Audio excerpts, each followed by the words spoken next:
remarkable new evidence.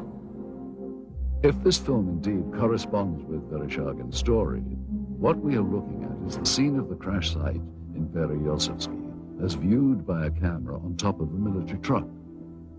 The focal point of this scene is here, and indeed appears to be a disc embedded in the ground. Here we see soldiers exiting the truck, led by a captain. The troops are met by another officer, this one a major, and then they join other soldiers and officers already on the scene.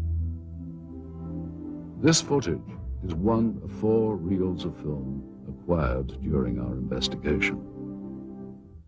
Explore it. This film footage certainly seems to depict interest by Russian military personnel in the object that is seen sticking out of the ground. Soldiers, officers, and civilian-clothed agents are deployed around the site, and they appear to be both guarding and examining the object. This is what we found on one of the 4 reels of film obtained in Russia. After viewing the footage, we were able to determine that it was most likely shot with 2 separate cameras. One apparently a handheld camera, which starts out on the approaching truck, and a second one seen here on a tripod. As the soldiers march past, you can see the cameraman turn to follow the troops. Here we cut to the other angle, the point of view from the tripod camera. And here you see the handheld camera as the truck pulls up. Both cameras change vantage points several times during the film, as if to get better views or perhaps under orders of a superior. From this angle, we see yet more troops arrive. Author Veniamin Vereshchagin described...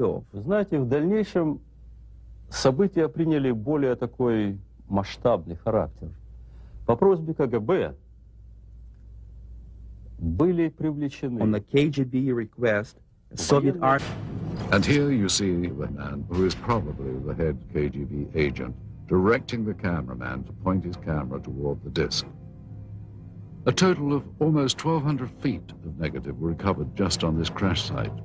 It is possible that more film was shot, but this is all that we were able to obtain. None of this film depicts the removal of the disc itself, and at no point do we see inside the object. From this angle, we do see the handheld camera shooting behind or inside the disc.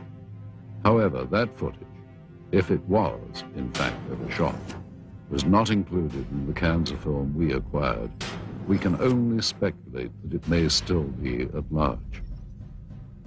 We must also speculate on how the object ended up here, based on information from where did this object come from and how did it come to crash here? And more importantly, what has happened to it since?